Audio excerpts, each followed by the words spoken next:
কালি মই কি বস্তু হয় এইটো আপোনালোকক সুধিছিলোঁ আৰু আপোনালোকে বহুতে শুদ্ধ উত্তৰ দিছে আৰু বহুতে অশুদ্ধ হৈছে। মানে কিছুমানে কৈছে মূলাৰ সুঠি বুলি, এইটো আচলতে মূলাৰ সুঠি নহয়। মূলাৰ সুঠিও কিন্তু কৰে, মূলাৰ সুঠিও খাই বহুত বেছি ভাল লাগে, কিন্তু মই ভাল নাপাওঁ মূলাৰ সুঠি।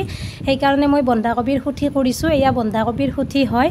আগতে আমাৰ যিহেতু দেউতাই খেতিয়ক আছিল, ঢেৰ বন্ধাকবি, ওলকবি, মূলা এইবিলাক খেতি কৰিছিল আৰু লাষ্টত যিবিলাক মানে বেচা নাযায়, দাম কমি যায়, একদম ৰৈ যায়, সেইখিনি আমাৰ মায়ে মানে সুঠি কৰি থৈ দিছিল।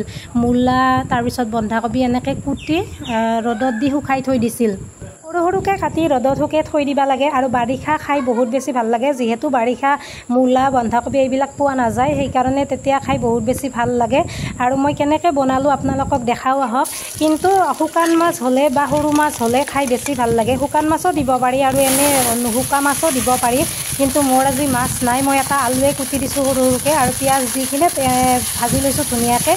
এনেকৈ যে আমি যেনেকৈ বন্ধাকবি ভাজোঁ তেনেকৈ ভাজে, বেলেগ একো নাই। আৰু অলপ খাৰ দিব পাৰি, কিন্তু মোৰ ওচৰত আজি খাৰ নাছিল, সেইকাৰণে মই খাৰো দিয়া নাই। মই অকল বন্ধাকবি যেনেকৈ ভাজিছোঁ তেনেকৈ আলু দি কিনে ভাজিছোঁ।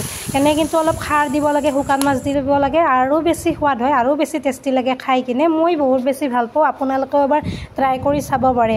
আৰু কিছুমানে চহৰৰ মানুহসকলেও কিন্তু কৰে, কিনি হ'লেও মানে যিসকলে খাই ভাল পায় সেইসকলে ৰ'দত শুকুৱাই এনেদৰে কৰা মই দেখিছোঁ। আমাৰ বাইদেউহঁতেও কৰে আৰু এয়া চাওকচোন, ফাইনেলি ইমান বেছি টেষ্টি হৈছে।